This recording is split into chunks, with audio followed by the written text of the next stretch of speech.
নিজের হায়াতকে মাস, সপ্তাহ, দিন দিয়ে ভাগ করেন। এস্টিমেট করে নেন যে যদি আপনি 60 বছর বাঁচেন, তাহলে কত বছর চলে গেছে আর কত বছর আছে, কত দিন আছে। এই দিনগুলো কিভাবে কাটালে আপনি সেই কাঙ্ক্ষিত লক্ষ্যে পৌঁছাতে পারবেন, এটা হিসাব করেন, নিজেকে চিন্তা করেন। একটু দাঁড়ান, থামেন। যে ফ্লোতে ছুটছেন, পরিবারের পিছনে, ব্যবসার পিছনে, চাকরির পিছনে, আপনার সমাজের পিছনে, দুনিয়ার পিছনে, বাড়ি গাড়ি স্ট্যাটাসের পিছনে, একটু দাঁড়ান, রিল্যাক্স হন। একটা রাত একটু থামেন, রিল্যাক্সে চোখটা বন্ধ করে খাতা কলম নিয়ে বসেন পড়ার টেবিলে। চিন্তা করেন যে আপনি দুনিয়াতে থাকতে আসেন নাই, আপনি মরতে এসেছেন। দুনিয়াতে আপনি থাকতে আসেননি, দুনিয়াতে আপনি মরতে এসেছেন। এবং সময় লিমিটেড, আপনি জানেন না কতটুকু। ধরে নিলাম 60 বছর, আপনার 30 চলে গেছে, বাকি 30 পড়ে আছে। এই বাকি 30-এর শেষ 10 বা 5 আপনি আমল করতে পারবেন না চাইলেও।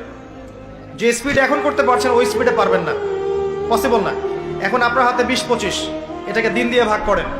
এখন দেখেন বিগত যে সময়টা পার করে এসেছেন, এই সময়ের মধ্যে কতটা রোজা রাখেন নাই, কত ওয়াক্ত নামাজ পড়েন নাই, কতবার জেনা করেছেন, কতবার সুদ খেয়েছেন, কতটা মানুষের হক নষ্ট করেছেন, কতটা দুর্নীতি করেছেন, কতবার মাদক খেয়েছেন, কতবার মেয়ের সাথে বারে ড্যান্স করেছেন, কতটা গার্লফ্রেন্ড চেঞ্জ করেছেন। আপনি হিসেব করেন, আমল নামা হিসেব করেন। আপনার আমল নামা নিজে হিসেব করেন। দিন আসার আগেই হিসেব করে ফেলেন।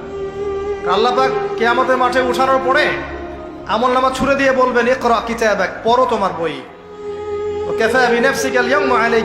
আজকে তুমি তোমার হিসাব নেওয়ার জন্য যথেষ্ট। সময়, এই সময়টুকু মূল্যায়ন করেন।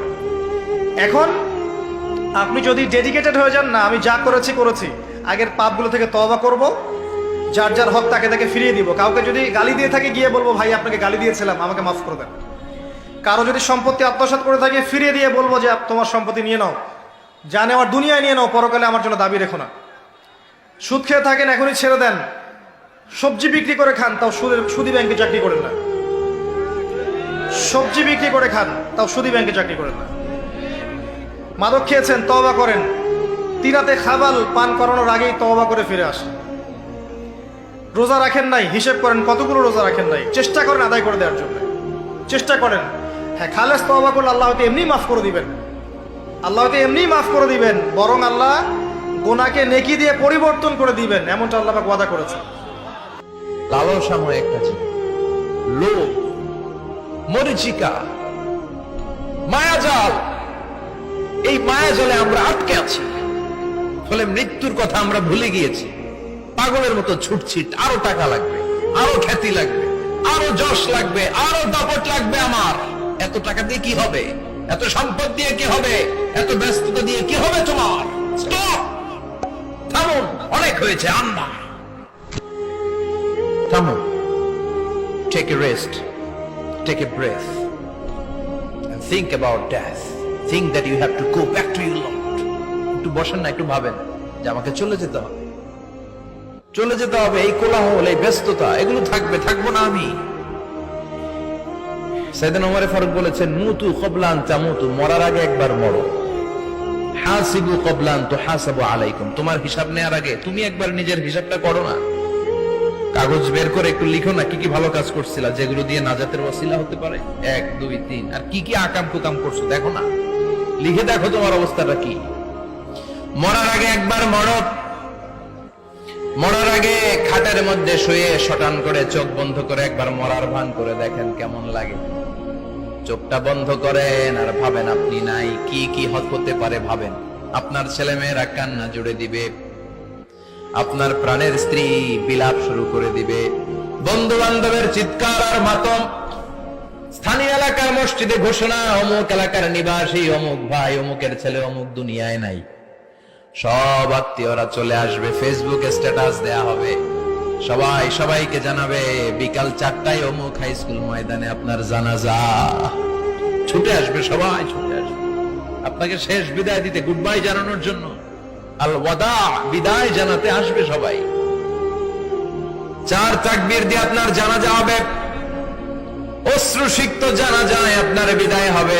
কাঠের খাটিয়ার মধ্যে করে কাঁধে তুলে আপনার কবরে নেওয়া হবে, আগে থেকে খুঁড়ে রাখা কবরটার মধ্যে আপনারে বিছিয়ে দেয়া হবে। বাঁশের কচি দিয়ে তার উপরে মাটির চাপা দিয়ে সব চলে যাবে। ভাবেন না একবার চোখ বন্ধ করে, this is the circle of life, this is the nature of life. এটা সবার হবে, আমার হবে, আপনার হবে। এত মায়া, এত ভালোবাসা কই যাবে? কেউ থাকবে না, সবাই আপনার অন্ধকার কবরে রেখে দিয়ে চলে আসবে। উপরে বাঁশের কঞ্চি, তার উপরে মাটির চাপা, অন্ধকার আর অন্ধকার। এই অন্ধকার যেন শেষ হতে চায় না, শুধুই অন্ধকার, ঠিক কিনা? এজন্য আমাদের চলে যেতে হবে। দাদা গেল, চাচা গেল, মামা গেল, আমাদেরকেও যেতে হবে, জোরে কোন ঠিক কিনা?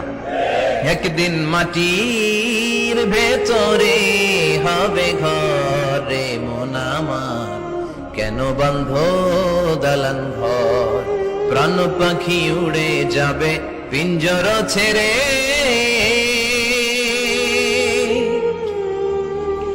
ধরা ধামে সবই রবে, তুমি যাবে চলে। বন্ধু বান্ধব যত, মাতা পিতা যারা সুত, সবই হবে তোমার পরে। মন আমার কেন বন্ধ দালান ঘর? একদিন মাটির ভেতরে হবে ঘরে মন আমার, কেন বন্ধ দালান ঘর, ঠিক কিনা?